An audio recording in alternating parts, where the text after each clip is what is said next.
Look at you. There you are. You made it through the weekend. Welcome back in from the weekend. Thanks for finding me. Welcome to Monday. What a weekend it was. Hey, we got Trump overseas, cutting peace deals, talking about cutting the income tax maybe. And by the way, where was that announcement before? How come we haven't been talking about that for 3 months?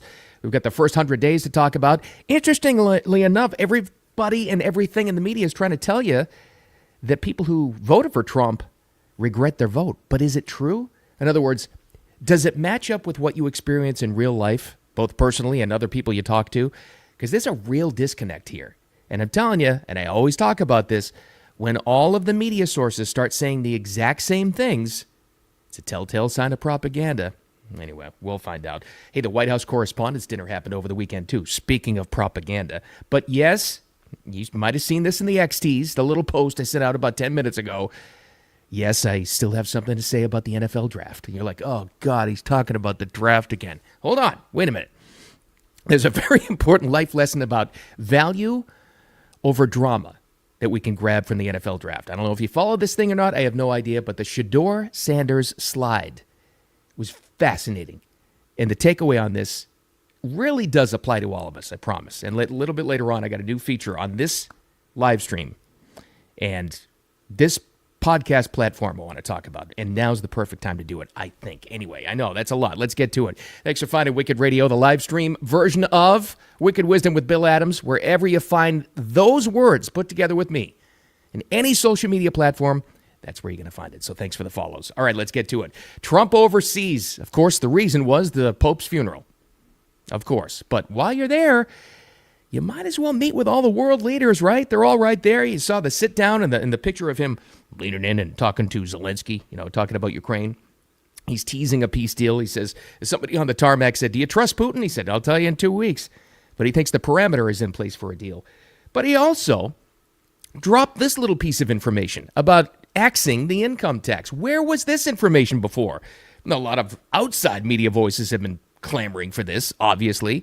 But this is the first time I've heard him tie this directly to the tariffs. Well, here's what he said in the tarmac, first of all. And it's possible we'll do a complete tax cut because I think the tariffs will be enough to cut all of the income tax. Now, we have a lot of debt that's been left to us, unfortunately, over many years. We'll take care of that. But the tariffs, if people only understood the tariffs, we're going to be giving people of this country a tremendous tax cut. And we're going to start with people making less than $200,000 a year. Great. Here's my only question. And here's my criticism. This should have been explained months ago. This should have been explained late in the campaign, Inauguration Day, and when tariffs first reared their head into the headlines. This should have been explained exactly, because that's a great explanation. Because I will tell you, and I'll be the first to criticize the Trump administration for this and the communication of the tariff deal. First of all anybody is hearing is bad stuff. It's going to cost you more. You may lose some employees. Yeah, China's going to kick our ass. What are all the things you've heard about there? Just, at a family barbecue, what are people saying? Around the dinner table, what are people saying? Oh, I'm nervous about these tariffs. Well, if you frame it that way, and even though it's like, a complicated affair and it's short-term pain for long-term gain, if you explain it like he did, where not only can you cut down the debt, people hear that and they're like, okay, I know that's important. And if we don't, it is a debt spiral and the country will probably end in a couple of generations if we don't handle that. That's one thing. But you tie that to ending the income tax and a possibility, and then follow that up with an explanation of how the tariffs really work. Why wasn't he saying that months ago? I don't know, but he's saying it now. Fascinating. Now, of course, that happened on Sunday. So the media spin will always be about, how ending the income tax will ruin America and everything else. I don't know. You know how that's going to happen. Now, speaking of propaganda, this has been a fascinating thing. I always talk about this because you can't do 30 years of taking news stories, even back in the 90s, taking it off a news wire, and then progressing through or gleaning through all the media stories online and on TV and everywhere and figuring out what's right for our audience. You can't go through 30 years of that without understanding exactly how propaganda works. Here's the first telltale sign. And we just talked about it, actually. When all the media outlets start to use the exact same phrasing, this exact same verbiage in a message they're trying to get across, it's a telltale sign. Here's the other one. When they start to project and kind of like create a psyop to convince their audience that something's happening when they don't, and it doesn't match up with your personal life, that's another telltale sign of propaganda. Here's what I'm talking about. How many times, if you pay attention to the news at all, how many times have you heard from probably early last week, like Tuesday on through the weekend and even into today? Oh, Trump voters, they regret their vote. They regret MAGA voters. They won't say it out loud, but they regret their vote. First of all, how easy is it for any news anchor, reporter, influencer, talk show host, anybody to come out with that? It's the easiest thing to get away with because you can't prove it, right? To come out and say, Trump voters don't say it out loud, but they regret their vote. Well, how do you prove that? And they're all saying the same thing. Case in point, Bill Maher and all his talking heads, and one of the talking heads in his latest show on HBO, by the way, was Adam Schiff. So right there, you know it's full of crap. But he said the same thing, and he pushed the same narrative. Oh, Trump voters, they regret their vote. After you hear this, I'll ask you how this matches up with your real life. Let's talk about what it is for the other side, for the MAGA people, because I think they're disappointed, even though they may not say it out loud. I think they thought when they were voting for Trump that, okay, you know, job losses over the last many decades and wage stagnation, and the system is just corrupt and broken. How does that match up with what you experience in your real life? Not only your own opinion, you know, and if you voted for Trump, whether or not you have regrets, but more than that, people you interact with. And just take a second and think about it. Does what Bill Maher says, every news anchor, everybody in the mainstream media, talking heads, everybody, the Trump vote regret, first 100 days. They don't say it out loud, but they regret it. Does that match up with what you're experiencing? Do you know any hardcore Trump or MAGA voters, whatever it is, that are saying that? Because I know a lot of them, and I interact with a lot of them, a lot of you. I'm not seeing that. I'm not feeling that whatsoever. It's everything they're telling you. This is why I think it's a telltale sign of propaganda, maybe even a psyop. They're trying to convince you that everybody else around you regrets your vote, so you probably should too. This is how it works. And when they all seem to say the same thing, and what's the same thing in the verbiage? Trump voters regret their vote, but they don't say it out loud. I've heard, I'm not lying to you, no less than 10 media personalities say that from end of the week on through the weekend. I hear it all the time now. It's a little too suspicious what they're trying to say, and it doesn't match up with real life. Not in my experience. And I know a lot of people that don't like Trump at all, can't stand him, didn't vote for him. I also know a lot of people that love Trump. Full MAGA, full America first, love him. None of the people that voted for him, that at least I know, and I know this is only anecdotal, are feeling or saying exactly what Bill Maher says. And I'll tell you how else this is different. Trump voters, as I know them, take shots at Trump like I just did. The very first segment there. I'll criticize them on policy and communication things, with the tariffs and how they could axe the income tax eventually. I'll criticize him. Why wasn't that there? Why isn't he explaining that better? MAGA voters, unless I'm reading this wrong, as I understand them, criticize him to do better for the country. This media psyop you're hearing is they'll criticize him to try to get him out of the way. That's the difference I hear here. I don't buy this at all. I don't think people regret their vote. I really don't. Of course, you're going to have some. Here's another thing about this first 100 days. The Trump first 100 days, lowest approval rating in American history for, or whatever the hell they said, for American presidents for the first 100 days. How many people do you know that, real people in real life, not what's online, not what's on TV, not what's in the mainstream media, how many people in your real life, actual living, breathing people, have ever been polled and asked that? I don't see it. I think this is absolutely a bunch of crap.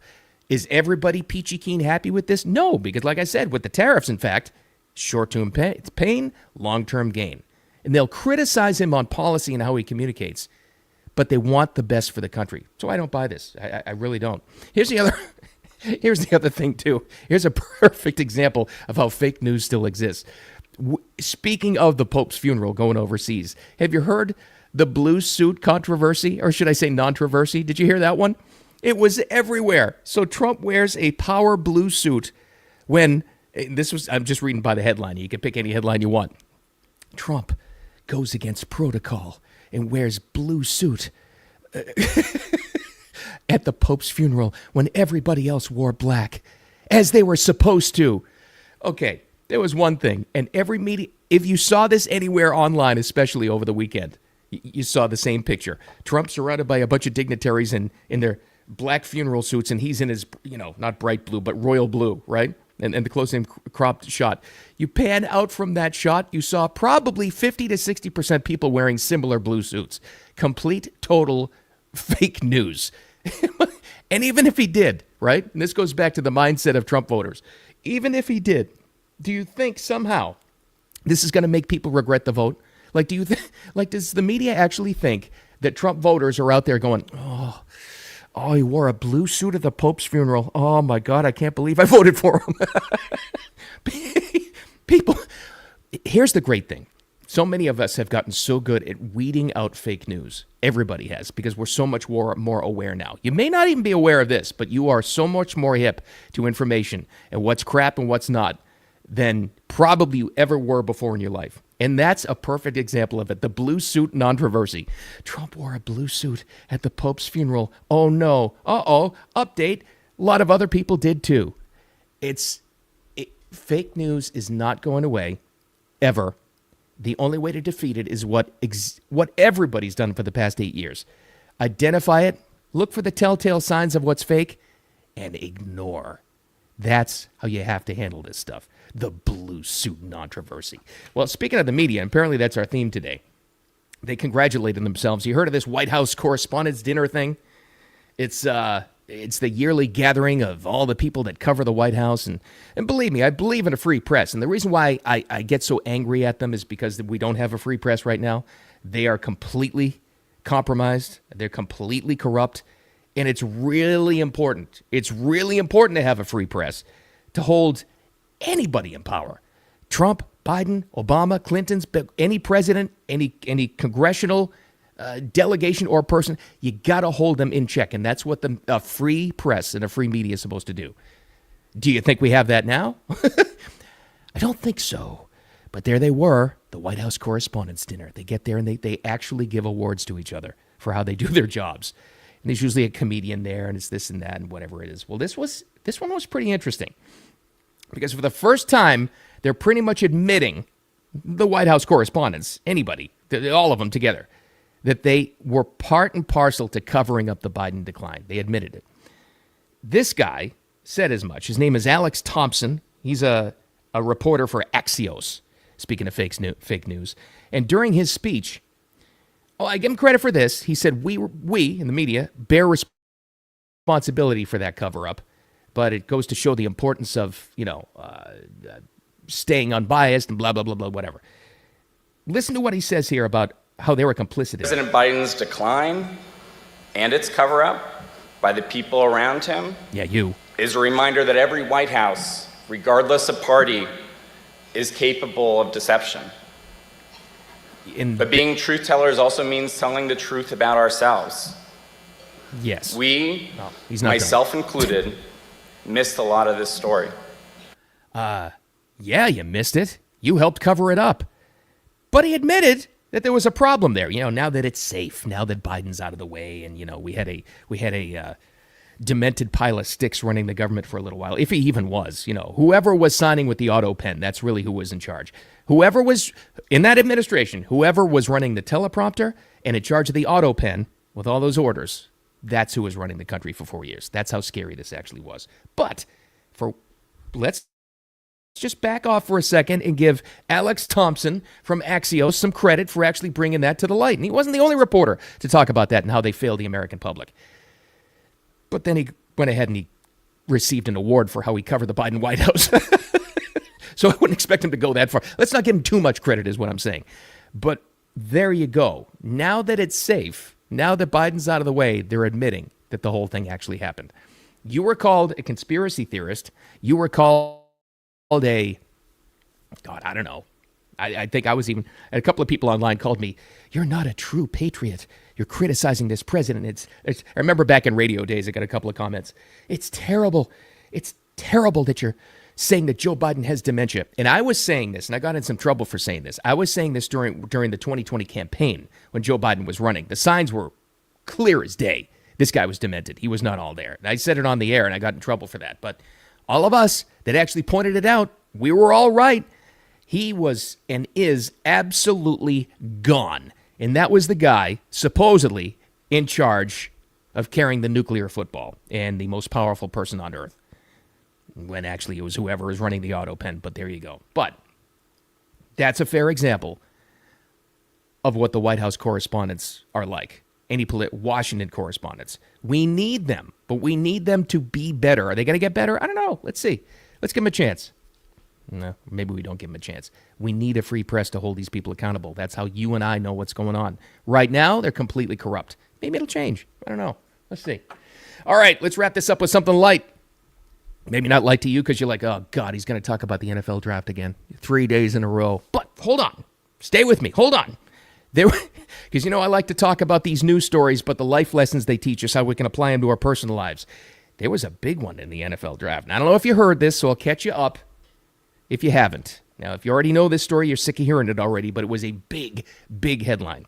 Shedeur Sanders is a quarterback, and he came out of the University of Colorado. Big part of the story is his dad, Deion Sanders. That's a famous name, NFL player. Actually played baseball, too.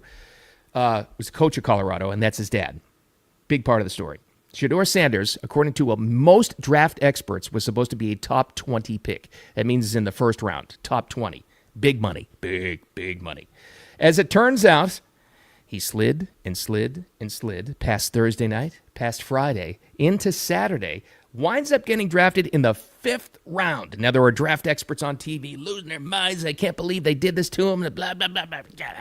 They were going crazy about this. And it was a big story, okay? And I know it's sports, but I'm getting to the takeaway. Hold on a second here.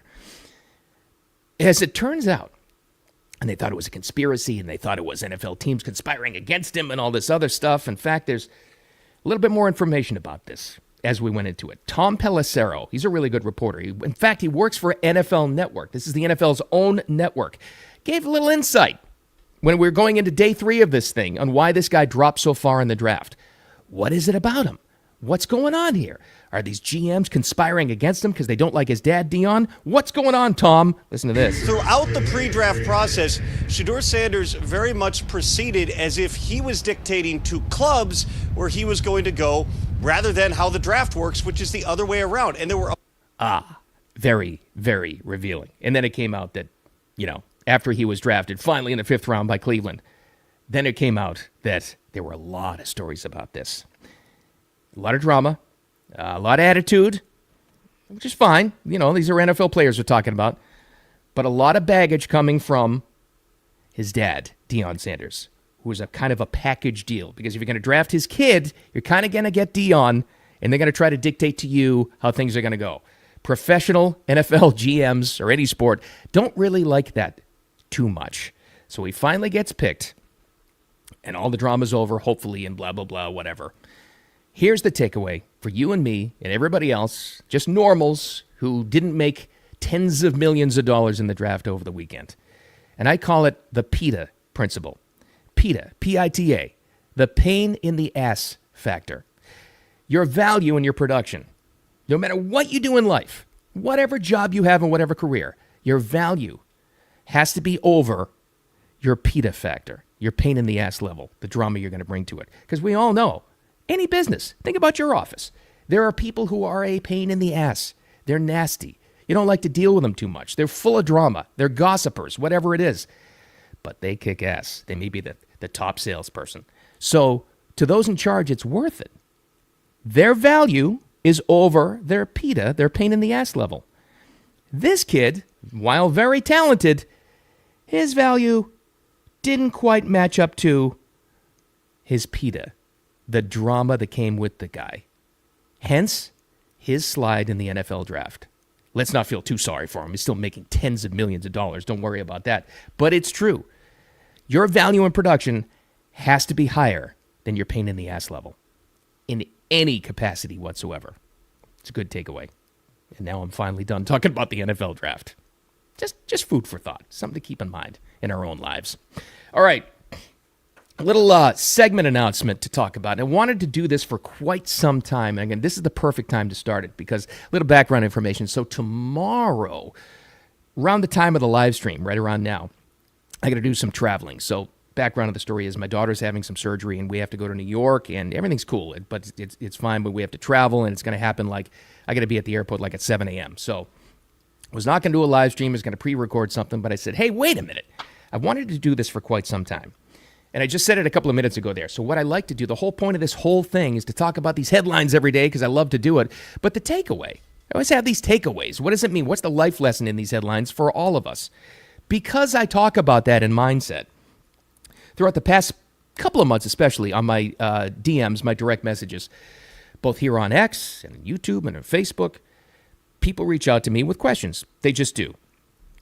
Different things going on in life. How maybe you'd handle a certain situation. Now, I want to set this precedent right away. I don't have any interest whatsoever, ever, in trying to tell people how to live their lives.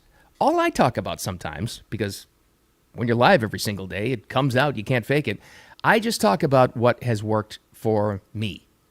And maybe if there's something I can share, I can help give to you. Maybe I can just help out somebody somehow. It's just a different perspective is all it is. So what I'm going to start to do with a lot of these questions, I've kind of collected them, and I'm going to kind of go through them, and I'm going to pre-record something to air during the regular live stream tomorrow. It's just going to be a Q&A with me. A lot of these questions that people have sent me over the years, and some of the questions are like, how do you read this in the news? What's going on here? One of the really interesting ones was, how do I keep my kids away from fake news? It's fascinating when I'll talk about that. But some life stuff in general and things we'll talk about. I'll answer a lot of those questions. What I hope this turns into is a regular feature. I don't know, maybe we'll do it on a Saturday or something. I'll take these questions and my DMs on every single platform, my direct messages, always open if you want to ask me anything. Anything. And we'll kind of get to it and I'll add my perspective. Now, here's how I came to this. It's a good time to do it, like I said, because I'm going to be traveling. I don't want to miss the live stream, so I'll just pre-record something for tomorrow. And you'll see it right on here. But also, I wanted to do this for a long time because I finally got around to the fact that this is what I really want to do is just get some information out to people and help people from my perspective. And I finally came to the conclusion that they call it a talent stack. It's not a braggadocio kind of thing. Everybody has them. You have yours too. The whole idea, and I got this from the great Scott Adams. He's the Dilbert guy. He's great. Add to your talent stack throughout life, and it makes you who you are, your different background. We're all unique.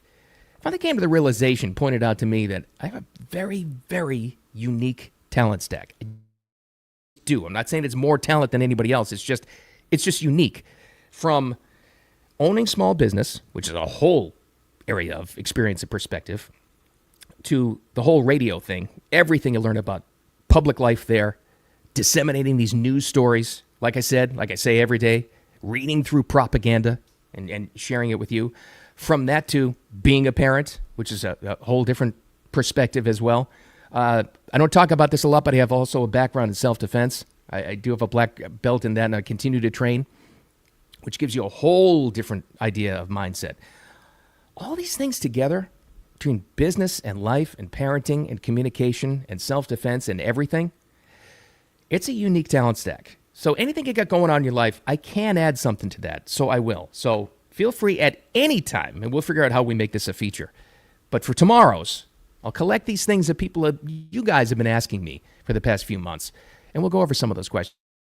It'll just be a Q&A, that's all. Unless it's breaking news, and then we'll kind of break in and talk about that. But so that's the feature, Q&A with me, Bill.